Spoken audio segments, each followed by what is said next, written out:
우리가 이제 지난주에 레위기 말씀을 다 마쳤습니다. 이제 오늘부터는 민수기 말씀입니다. 여러분 말씀이 기대가 되십니까? 아멘이십니까? 이제 오늘부터는 민수기 말씀을 우리가 약 2달 정도를 같이 나눌 것입니다. 민수기라는 말은 백성들을 수를 셌다라는 뜻이지만 원래의 제목은 광야에서라는 뜻입니다. 제목 한번 따라해볼까요? 광야에서. 그 히브리어로 바 미드바르 이렇게 말합니다. 원래의 제목은 광야에서. 왜 광야에서냐? 민수기의 전체 내용을 읽다 보면 사실 백성들을 수를 센 것은 딱 3번 나와요. 첫 번째 1세대를 세고 두 번째 2세대를 세고 그 다음에 레위 자손을 세는 것. 이거 외에는 나머지는 전부 광야에서 일어난 일들을 기록한 것입니다. 그래서 원 제목이 광야에서라는 제목이 더 정확한 내용이에요. 근데 우리는 이제 민수기라고 번역을 한 것입니다. 여러분 오늘 말씀을 통해서 여러분들의 삶의 주인이 삶의 머리가 예수 그리스도가 되시기를 주의 이름으로 축복합니다. 오늘은 저희들이 본문의 말씀을 가지고 예수님이 머리가 되게 하라 라는 제목으로 말씀을 증거하겠습니다. 우리 제목을 같이 한번 해볼까요? 예수님이 머리가 되게 하라. 예수님이 머리가 되게 하라. 예수님이 머리가 되게 하라. 예수님이 머리가 되게 하라. 우리가 예수님을 믿는 것은 그분 때문에 구원을 받고 그분의 은혜로 하나님의 나라에 가는 줄 믿습니다. 그런데 가는 길이 어떤 길이냐 하는 것이에요. 여러분 이 세상을 보통 뭐라고 표현하죠? 이 세상은 광야와 같다. 한번 따라해볼까요? 광야와 같다. 그래서 광야를 걸어가는 것을 인생길로 빗대어서 표현합니다. 그만큼 삶이 힘들다는 거죠. 특별히 지금은 코로나 때문에 또 무더운 환경 때문에 또 경제적인 어려움 때문에 혹시라도 마음에 상처나 근심이 있다면 우리가 그 모든 것을 광야로 표현할 수 있다는 거예요. 그래서 하나님도 우리가 하나님 나라에 가는 그날까지는 광야의 여정을 가야 된다고 말씀하시는 겁니다. 만약에 우리가 하나님의 아들 예수님을 믿자마자 하나님 나라에 간다면 우리는 그 순간 바로 주님께 가야 됩니다. 또 어떤 분들은 예수님을 믿기만 하면 천국에 간다. 믿기만 하면 된다. 믿음만 가지고 있으면 된다. 그렇게 생각하는 분들도 있습니다. 근데 여러분 성경을 잘 보십시오. 우리가 믿음으로 산다는 것은 결국 뭡니까? 믿음으로 행위로 살아간다는 거예요. 그냥 입술의 말씀만 믿습니다 하면 가는 게 아니라 실제로 그런 믿음의 삶이 있어야 된다는 거예요. 그래서 하나님은 우리를 어디로 보내시느냐? 오늘 말씀처럼 광야로 보내신다. 왜 광야로 보내실까요? 너희들이 이제는 진짜 하나님 나라의 삶을 살아가려면 광야의 삶을 살아야 된다는 것입니다. 그래서 오늘은 우리가 광야에서 제일 중요한 것은 첫 번째로 머리를 세우는 것입니다. 여러분의 인생의 머리, 여러분의 신앙의 머리, 그분이 누구십니까? 저는 제가 신앙의 머리입니다 라고 고백하는 사람들이 있을 거예요. 내가 살아오고 내가 경험하고 내가 배운 것을 가지고 나는 살겠습니다. 그러한 사람 우리는 노예라고 부르는 겁니다. 어떤 노예? 죄의 노예. 그러나 하나님 말씀을 가지고 주 예수 그리스도를 머리로 삼아서 그분의 삶을 따라가겠습니다. 이렇게 고백하는 사람들은 예수님이 주인된 사람인 줄 믿습니다. 여러분은 누가 머리이십니까? 누가 주인이십니까? 오늘 말씀의 제목처럼 예수님이 머리가 되시기를 주의 이름으로 축복합니다. 오늘 말씀의 본문의 내용은 제일 먼저 광야에서 이들이 뭘 했느냐? 제일 먼저 각 종족 지파별로 사람들의 머리수를 세게 하셨다는 거예요. 오늘 본문의 말씀 우리 1절을 같이 한번 읽읍시다. 우리 화면을 보고 1절을 같이 한번 읽어보겠습니다. 이스라엘 자손이 애굽 땅에서 나온 후 둘째 해 둘째 달 첫째 날에 여호와께서 시내 광야 회막에서 모세에게 말씀하여 이르시되 아멘. 지금 저 장소가 어디입니까? 광야 회막에서라고 말씀하십니다. 지금 출애굽해가지고 시내산까지 왔는데 시간이 얼마나 됐느냐? 둘째 해 둘째 달 첫째 날 2년 2월 1일 날 지금 광야에서 이스라엘 민족에게 말씀하시는 거예요. 뭘 말하느냐? 이제 너희들이 여기서 출발해서 약속의 땅까지 가는데 어떻게 가느냐? 그냥 가면 안 된다는 것입니다. 반드시 어떤 조직으로? 군대의 조직으로 가야 된다. 군인 무리와 함께 가야 된다. 그래서 우리나라에도 군대를 세워서 남북이 지금 배치된 상황에서 군대를 양성하는 이유가 전쟁이 나면 누가 싸웁니까? 군인이 먼저 싸워야 돼요. 물론 일반인도 싸워야지. 그러나 군대가 무너지면 사실은 정복당하는 거예요. 그래서 군대 조직을 세워서 가는데 제일 먼저 하나님은 광야에서 말씀을 하십니다.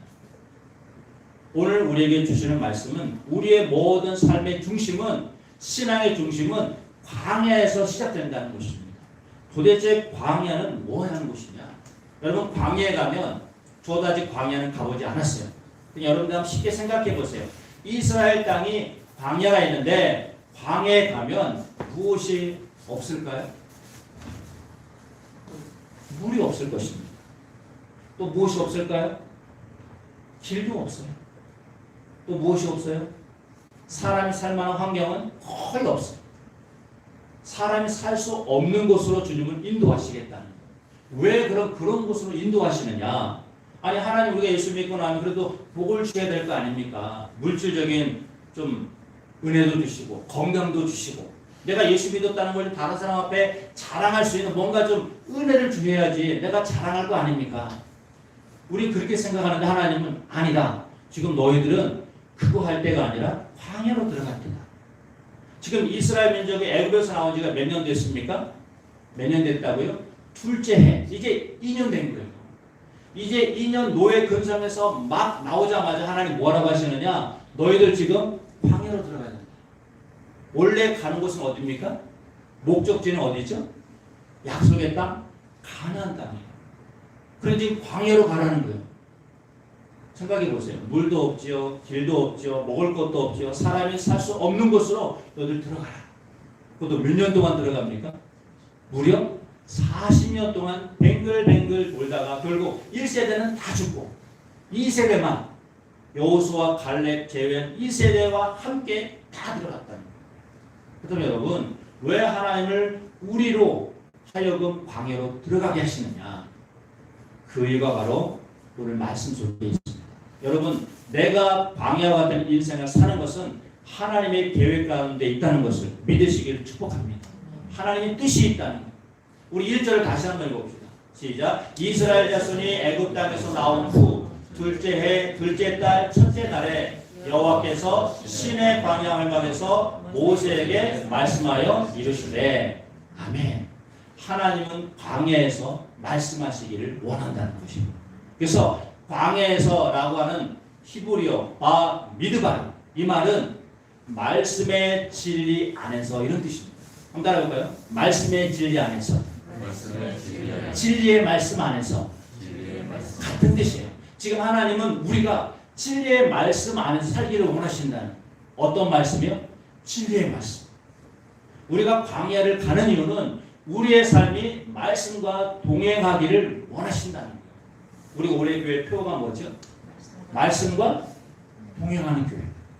왜 하나님 동행하기를 원하시느냐? 너희들이 말씀과 동행하지 않으면 결국 세상 속에 세상과 더불어 살게 된다. 이 말씀입니다.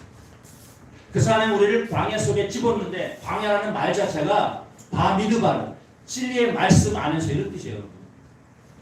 하나님은 우리를 영적인 말씀의 삶을 살기 위해서 우리를 광야로 들어가게 하신다는 거예요. 그럼 거기서 뭐 하게 되느냐? 거기에 들어가면 우리는 반드시 우리 안에 있는 본성을 보게 됩니다. 그래서 여러분 오늘 본문의 말씀 신의 산 둘째 달에 그랬잖아요. 신의 산, 신의 광야. 신의라는 말은 소네라는 말입니다. 소네라는 말은 이유 없는 미움이라는 뜻이에요. 왜 우리가 신의 산에서 하나님 말씀을 들어야 되느냐? 이유 없는 믿음을 하나님은 뭐하기 원하신다? 없애기를 원한다.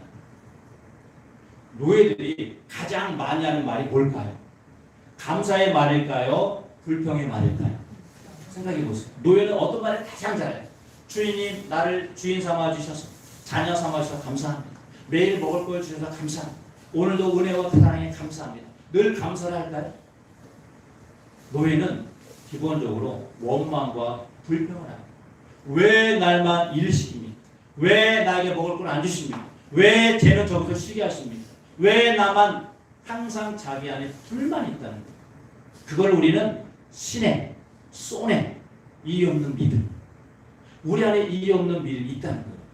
찬송자 여러분, 여러분 안에 이의 없는 믿음이 회복되시기를, 처리되시기를 주의 이름으로 축복합니다. 그래서 하나님은 이의 없는 믿음을 어떻게 처리하시기를 원하시느냐? 너희들이 광야로 들어가야 한다. 불만과 불평을 없애는 것은 한 가지밖에 없습니다. 그것은 우리가 말씀 속에 들어갑니다. 말씀 안에 들어가면 그때부터 말씀이 나오는 거예요. 어떤 말씀?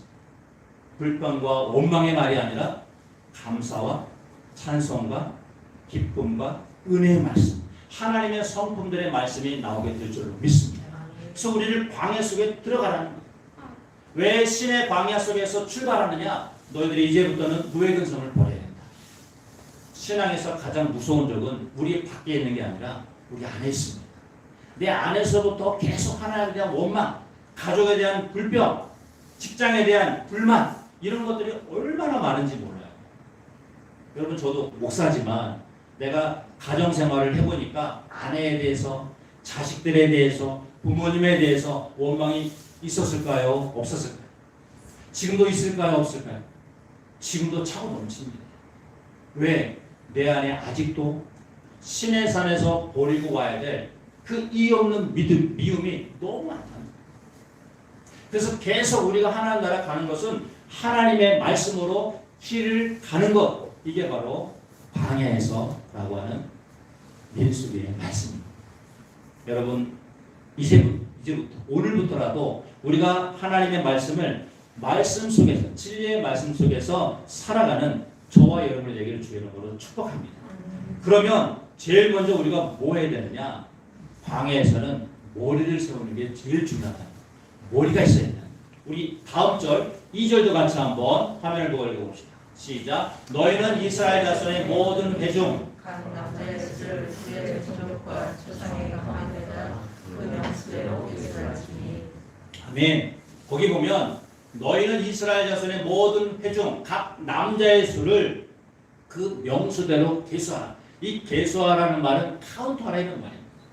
남자의 수 하나하나를 세보니까 약 남자들이 몇 명이 나오느냐? 20세 이상 싸움에 나갈 만한 사람들을 해보니까 60만 명 정도가 나왔다는 거예요. 그래서 약 60만의 남자들이 이스라엘이 군대 조직을 해서 약속의 땅까지 가는 것입니다. 근데 여기 본문의 말씀을 잘 보면 우리가 그래서 하나님 말씀을 히브리어로 들을 필요가 있어요. 거기 보면 명수대로 계수할지라 그 명수대로 계수하라. 이 말을 그대로 풀면은요, 머리를 세우라 이런 뜻입니다. 머리를 세우라. 따라합니다. 머리를 세우라. 이스라엘 민족이 지금 약속의 땅까지 가는데 제일 중요한 것은 머리, 우두머리, 리더가 있어야 갈 수 있다. 여러분 생각해 보시죠. 광야는 길도 없고 먹을 것도 없고 물도 없기 때문에 내가 광야 속에 들어가면 반드시 100% 죽게 되어 있습니다. 학자들에 의하면 자기가 광야에 들어가서 아무리 길을 찾아도요, 약 3km 이내에서 뱅글뱅글 돌다가 멈춘다는 거예요. 다시 제대로 돌아오는데 제자리. 참 신기하죠? 방향을 모른다는 거예요. 그래서 인도자, 우두머리, 리더가 없으면 광야에서는 반드시 죽는다는 것이에요. 왜 이스라엘 민족에게 광야로 들어가서 제일 먼저 그 명수대로 계수하라. 머리를 들게 하라. 머리를 세우라. 명령하시느냐? 리더를 세우지 못하면 다 죽게 된다는 것입니다. 그래서 머리를 세우라. 근데 어떤 머리를 세우라? 남자의 수의 머리를 세우라. 한때라고 남자의 수. 저 말씀이 기가 막힌 말씀이에요, 여러분. 저기는 남자의 수라고 되어 있는데 원래의 말씀은요, 골고다의 언덕을 오르는 남자라는 뜻입니다. 골고다의 언덕을 오르는 남자 누구시죠? 골고다 언덕, 십자가의 언덕을 오르신 분은 누구예요? 예수님. 그러니까 너희들의 머리는 누가 되어야 되느냐? 골고다의 언덕을 오르신 예수 그리스도가 너희의 머리가 되야 된다. 너희의 주인이 되야 된다. 너희의 인도자가 되어야 된다. 그래야 너희들이 광야를 통과할 수 있다. 이게 하나님 말씀이에요. 여러분의 신앙의 삶에서 가장 중요한 머리가 누구십니까? 예수 그리스도가 되기를 축복합니다. 오늘만이 아니고 계속 가는 거예요. 내 머리는 예수님이셨습니다. 내 머리는 예수님이십니다. 내 머리는 예수님이 될 것입니다. 현재와 과거와 미래를 예수 그리스도가 여러분의 주인, 여러분의 머리가 되시기를 주 이름으로 축복합니다. 또 하나의 뜻은요, 저 계수하라는 말은 임명하여 사명을 주다라는 뜻이 있습니다. 임명하여 사명을 주다. 즉 십자가에 오르신 그 남자 예수 그리스도를 따라가는 사람들에게는 사명자로 카운트하라 이 말입니다. 지금 우리는 누굴 따라갑니까? 우리는 세상을 따라가는 게 아니에요. 우리가 하나님 말씀을 따라갈 때 그 중심에는 반드시 누가 있습니까? 예수 그리스도가 계십니다. 그분을 따라가는 사람들은 따로 수를 세워서 분리해가지고 사명자를 세워라. 어떤 사명자? 3절에 보시니까 군대로 임명하라. 싸움에 나갈 만한 사람, 그런 사람을 카운트해서 지금 여기도 예배하는 분들이 어린이도 있고 청년도 있고 뭐 청소년도 있고 장년도 있지 않습니까? 이 중에서 이거는 영적인 말씀이에요. 20세 이상 싸움에 나갈 만한 사람, 이 말은 문자적으로 20살 이상 이런 말이 아니라 우리 안에 예수 그리스도를 믿고 따라갈 수 있는 사람들을 따로 불러내라 이 말씀. 나는 무슨 상황, 어떤 조건, 어떤 어려움이 와도 예수님만 따라가겠습니다. 여러분 사실 지금 상황을 잘 보시죠. 우리가 지금 예배할 수 있는 상황이 좋을 때요, 어려울 때요. 굉장히 어려울 때요. 지금 4단계까지 격상을 했습니다. 이제 지방도 곧 4단계까지 올릴 계획을 하고 있다는 거예요. 그렇다면 우리가 하나님 앞에서 뭘 결단해야 됩니까? 예배를 쉴 수 있습니까? 쉴 수 없습니까? 예배는 쉴 수 없는 거예요. 그럼 어떻게 됩니까? 예수 그리스도를 따라서 그분을 의지하고 따라가겠습니다. 결단한 사람들을 예수하라. 뽑아내라. 뽑아내서 그 사람들만큼은 끝까지 믿음으로 살아갈 수 있도록 하나님이 세우시겠다 이 말씀입니다. 그래서 지금도 물론 영상으로 예배할 수 있고 우리가 또 따로 모여서 예배할 수 있지만 하나님은 그래도 예배를 멈추기를 원하시지 않으십니다.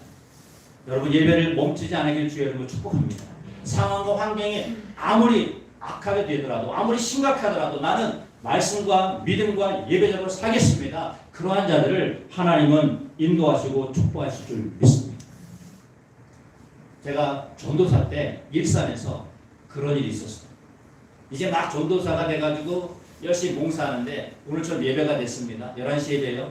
성가대가 우리는 성가대였고 찬양됐죠. 성가대석이 끝나고 목사님 이제 말씀을 막 한 5분 시작하는데 갑자기 성가대에서 꽝 하는 소리가 나더라고요. 제가 성가대를 쳐다보는 순간 성가대 천장이 무너진 거예요.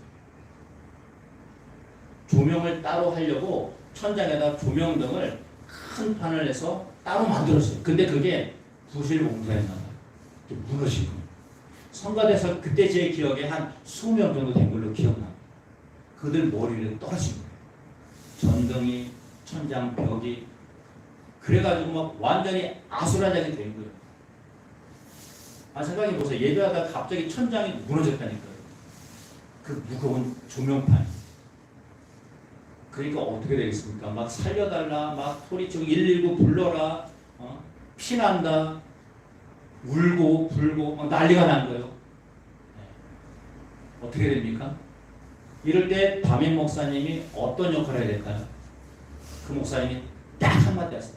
민전사님 빨리 119 불러서 저들을 처리하십시오. 그리고 나머지 분들은 예배자로 예배하십시오.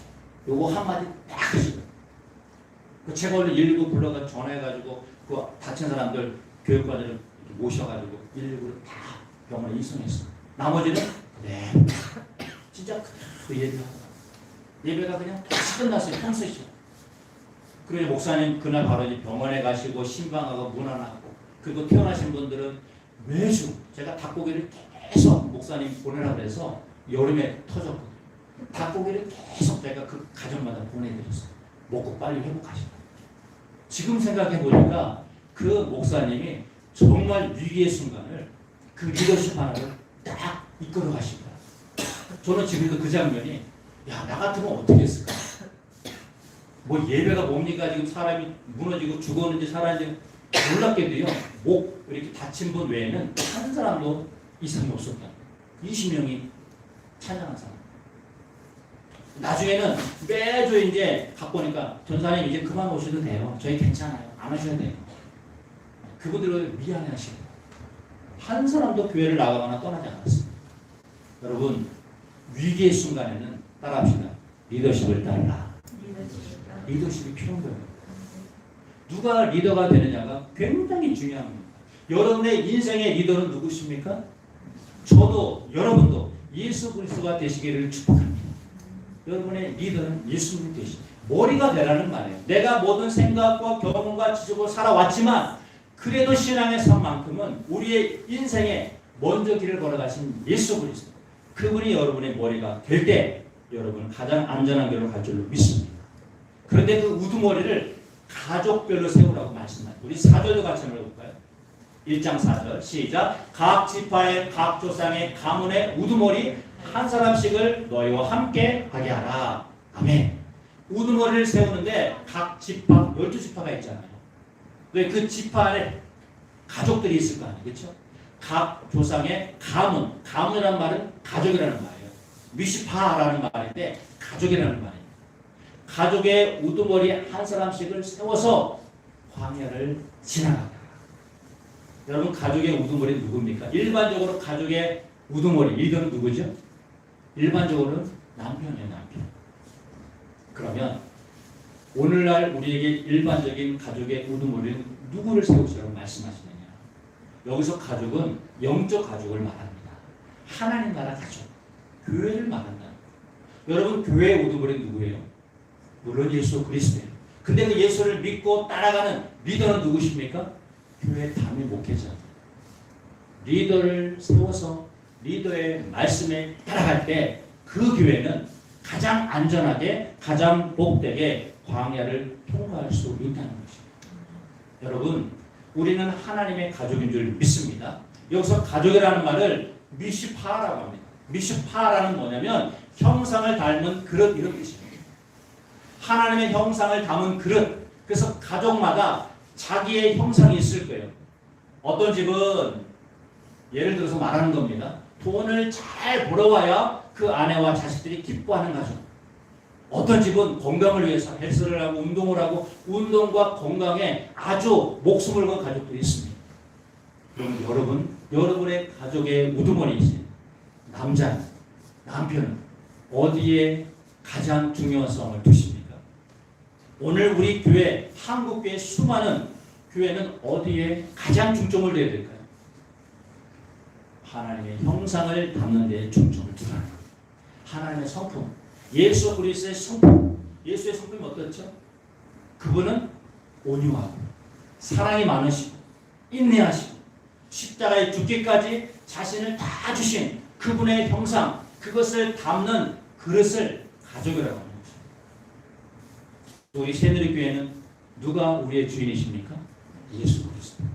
그분의 형상을 닮아가는 저와 여러분이 바로 가족인 줄 믿습니다. 그 가족을 세우라 이거예요. 호랑이 새끼는 어떤 모습을 하고 있을까요? 똑같습니다. 호랑이와 똑같아요. 쥐는요? 쥐 새끼는 누굴 닮을까요? 호랑이를 닮을까요? 쥐를 닮을까요? 주원아 누굴 닮을까? 쥐를 닮을 거예요. 그렇지? 그럼 사람 새끼는 죄송합니다. 사람의 자녀 누굴 닮아요? 사람을 닮아요. 똑같아요. 우리가 예수 그리스도의 형상을 담는다는 것은 그분의 DNA를 그대로 갖고 있다는 거예요. 그분의 사랑과 그분의 자비와 그분의 은혜가 우리 속에도 있다 없다? 있다는 것이에요. 왜 예수를 믿고 있으니까. 그럼 우리는 어떤 형상으로 살아가야 됩니까? 예수님의 마음과 그분의 형상으로 살아가는 것, 이게 바로 가족이라는 거예요.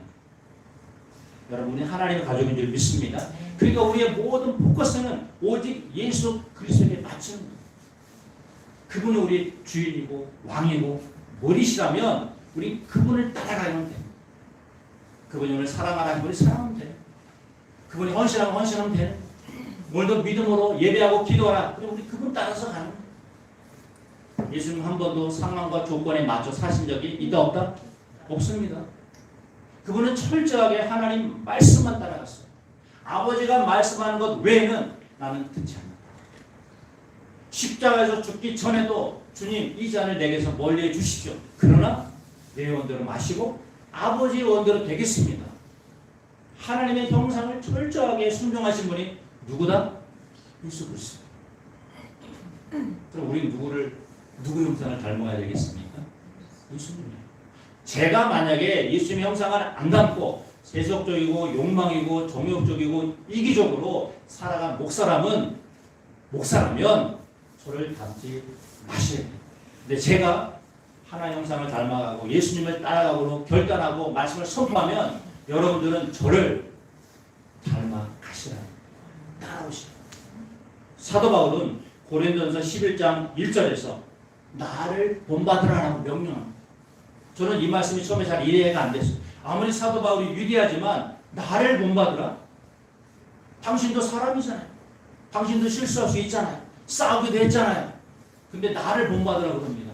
근데 그 앞절을 읽어보면 이런 말씀이 있어요. 내가 그리스도를 본받은 것처럼 너희는 나를 본받아. 바울이 누굴 본받았다고요? 그리스도 예수. 그러니까 너희는 나를 본받아야 돼. 내 말을 들어야 돼. 왜? 나도 예수님 말씀을 들으니까. 여러분 이게 가족이라는 거예요. 내가 하나님 말씀을 듣고 따라가면 여러분이 제가 허물 많고 부족한 목사를 할지라도 저를 따라오셔야 됩니다. 왜? 예수님을 따라가려고 합니다. 사람은 완전하지 않아요. 그러나 완전을 향해서 가는 길에 있다면 여러분 그 길을 따라가시기를 주의 이름으로 축복합니다. 제가 작년에 말씀을 드렸어요. 저희 사촌 그 조카 중에 둘째 딸이 결혼식을 했는데요. 그 두 딸이 참 재미있게 결혼식을 했어요. 처음에 이 학생이 이름이 정줄인데 이름을 공개됩니다. 제 사촌이기 때문에. 대학에 고3 때 시험을 보는데 우리 고3생들은 잘 들으시면 좋겠어요. 실력이 안 돼가지고 엄마 나 어떡하지? 대학 못 가면 어떡하지? 그러니까 엄마가 그랬대요. 엄마가 권사님이십니다. 야 줄이야 너 학교 가고 싶은 대학을 몇 개 써와. 그리고 과도 써와. 몇 개 써왔대요. 그 중에 하나를 뽑아 그랬대요. 하나를 뽑았더니 어느 대학? 중국어 더 나오거든요. 중국어 가고 싶은 거예요. 근데 실력이 안 되는 거예요. 어머 어떡하지? 실력이 안 되는데 그래도 뽑았으니까 믿음으로 한번 원서를 해봐라. 그래서 원서를 했대요. 근데 차순위가 돼가지고 결국 합격을 했습니다. 대학을 들어갔어요. 대학을 들어가 대학 3학년 때문에 중국어 가니까 어디를 중국 유학을 갈까요? 북경을 갔다는 거예요. 북경을 가서 1년 동안 어학연수를 하는데 거기서 한 남자친구를 사귄 거예요. 근데 1년이 지나서 이제는 사귀었지만 돌아와야 되니까 자기는 충주로 돌아오고 그 친구는 집이 울산이라고 해요. 울산에 갔어요. 그러고 나서 대학 졸업쯤 돼서 우연히 부산에 갔다가 놀러 가는데 그 청년을 만난 거예요. 제 조카. 그래서 거기서 다시 만나가지고 이거는 하나님의 어떤 운명인 거다. 뜻인가 보다. 그래서 결혼을 하게 됐다. 결혼을 했어. 그래서 첫째 딸은 보수랑 결혼해서 보수 부인이 됐고 둘째 딸 줄이는 이 친구가 사업을 하는 친구. 그리고 셋째 딸도 결혼해서 셋째 딸은 전도사 사모가 됐어요. 믿음의 가정을 세운 권사님이십니다. 근데 이 가족이 울산에 가서 생활하다 보니까 시아버지가 항상 제사를 드리는 가족이었어요. 그러니까 제사를 드리는 거 어떻게 합니까? 이 딸은 제사가 아니라 믿음의 가정이잖아요. 처음 제사를 드리고 보니까 너무 힘든 거예요. 어렵고. 그리고 이게 엄밀하게 말하면 제사가 우상 숭배잖아요. 그러니까 엄마한테 엄마 어떻게 하면 내가 이 제사를 안 드리지? 엄마가 그랬대. 너 남자랑 남편이랑 새벽에 나가서 기도해라. 엄마가 새벽에 나가서 기도하라고 명령합니다. 그래서 매일 새벽에 나가서 기도했습니다. 그리고 1년이 지났어요. 또 다시 제사를 드려야 됩니다. 그리고 시아버님이 이랬대요. 너 제사가 힘들면 그냥 추도 예배라도 드려라. 추도 예배라도 드려라. 제사가 뭘로 받겠습니까? 예배로 받겠습니다. 기도했던 응답이는 또 지금 예배를 드린대요. 제사입니다.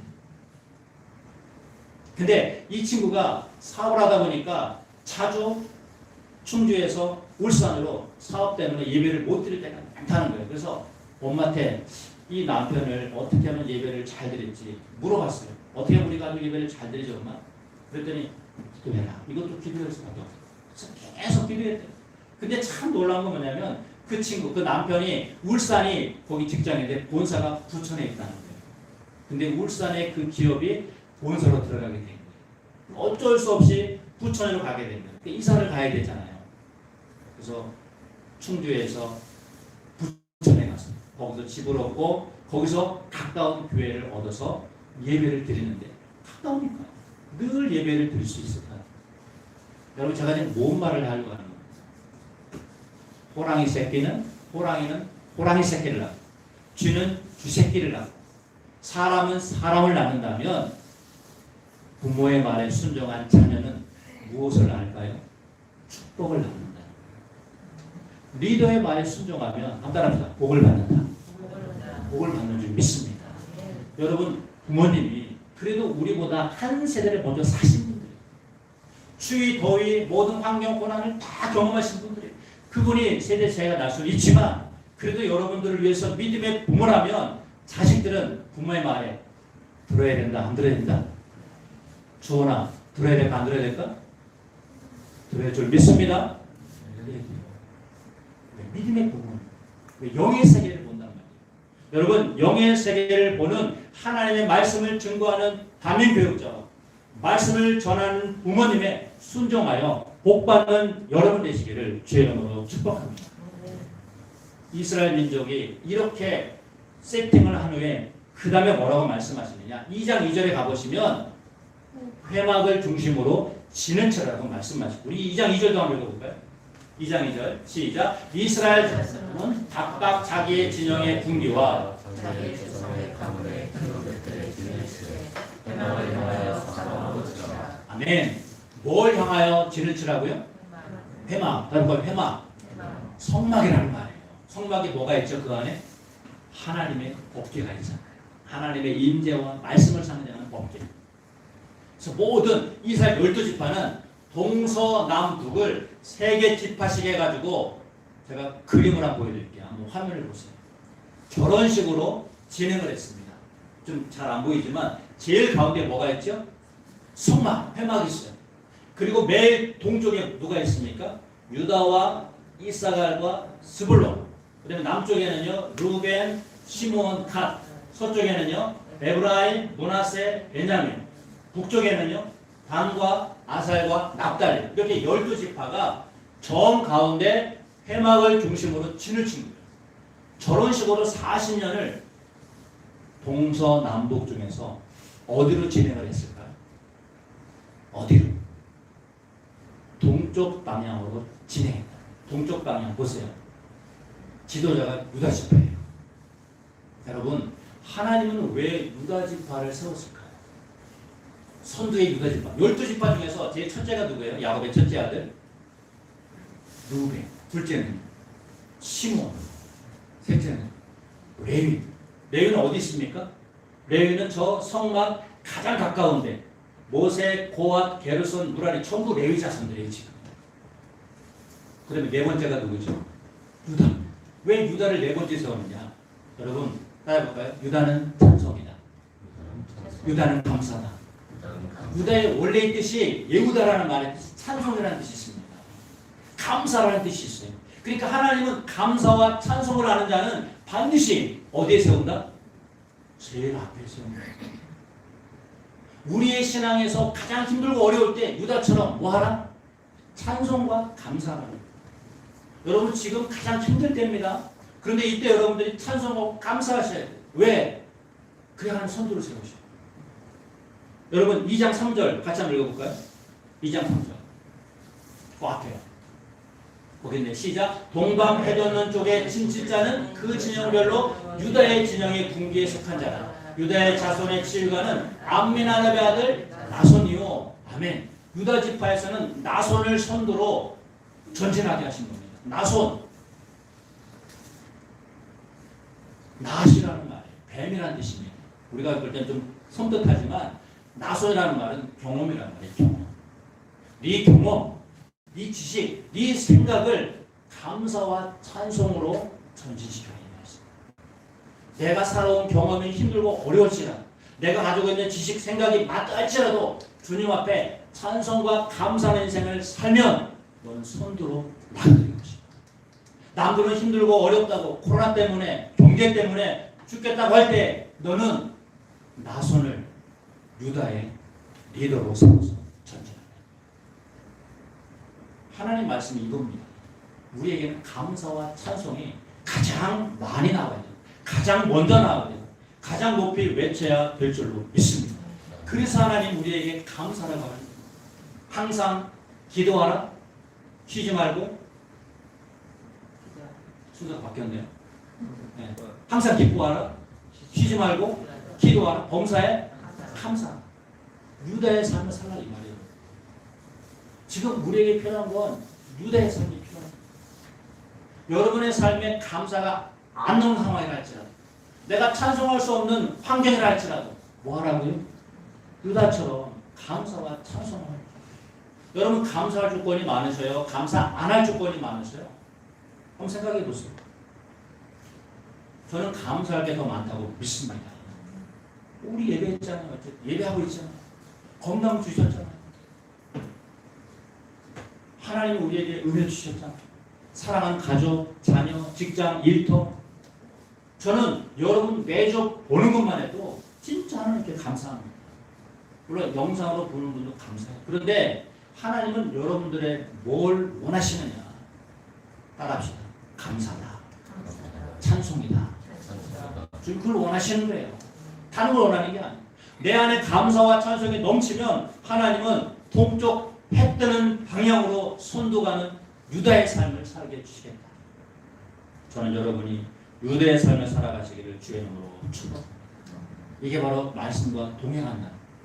말씀과 동행한다는 구체적인 말의 의미가 뭐냐? 감사하라는 거예요. 찬송하라는 거예요. 아니 목사님 지금 내 처지를 모르십니까? 우리 가정 환경을 모르세요? 지금 제가 얼마나 어렵게 직장 다니는 거 모르세요? 물론 제가 잘 몰라요. 근데 누구는 아세요? 하나님은 아십니다. 하나님 왜 알면서도 그럴까요? 왜 알면서도 내버려둘까요? 왜 기다릴까요? 너의 입술에서 뭐가 나오기를 감사와 찬송이 나오기를 기다리십니다. 네가 이런 환경에도 나를 믿을 수 있느냐? 네가 이렇게 힘든 상황에도 나를 의지하고 따라올 수 있느냐? 주님 그걸 원하신다는 거죠. 여러분의 삶의 머리가 우두머리가 예수 그리스도가 된다는 것은 그분으로 인하여서 감사와 찬송이 나오라는 거예요. 여러분 우리는 코로나의 위기 속에서 무더위 속에서도 경제적, 사회적, 영적인 환경 속에서도 감사와 찬송으로 주님께 나갈 하나님의 자녀요 군사가 될 줄로 믿습니다. 이 믿음을 가지고 살아가시기를 주의 이름으로 축복합니다. 빌립보서 2장 4장 6절의 그 위대한 말씀 같이 한번 읽어볼까요? 시작. 아무것도 염려하지 말고 다만 모든 일에 기도와 간구로 너희 구할 것을 감사함으로 하나님께 하라. 유다의 삶을 살아라 이 말씀입니다. 여러분 감사함으로 주님께 아뢰시기를 주의 이름으로 축복하겠습니다. 축복합니다. 우리 한번 결단해 볼까요? 여러분 아직도 내 안에 원망과 불평이 있을 수 있어요. 진짜 노예 근성에서 다 벗어나지 못한 게 있습니다. 주님 왜 나만, 왜 우리 가족만, 왜 우리 직장만, 왜 우리 환경만 이렇게 어렵게 하십니까? 여러분 그렇게 볼 수 있습니다. 그런데 여러분 한번 믿음의 눈으로 보십시오. 그거는 말이다. 너의 입술에서 감사와 찬송을 원하기 때문이다. 네가 그래도 나를 찾아오고 나를 따라오고 나를 의지할 수 있기를 기다려라. 너의 가족 중에서 너의 남편이 힘들고 어렵게 내가 보기에 무기력해 보여도 너의 교회 담임 목사님이 부족하고 리더십 없어 보여도 따라올 수 있는지를 보려고 기다리고 있는 것입니다. 주님은 그렇게 여러분들에게 말씀하고 있지 않습니까? 주님 내 안에 원망과 불평은 다 이의 없는 믿음은 쏟아버리고 감사와 찬송이 있게 해주십시오. 내 머리가 내 중심이 예수 그리스도가 주인 되고 머리가 되게 해주십시오. 우리랑 결단의 기도를 한번 드립시다. 하나님 아버지 내 속에 예수 그리스도가 주인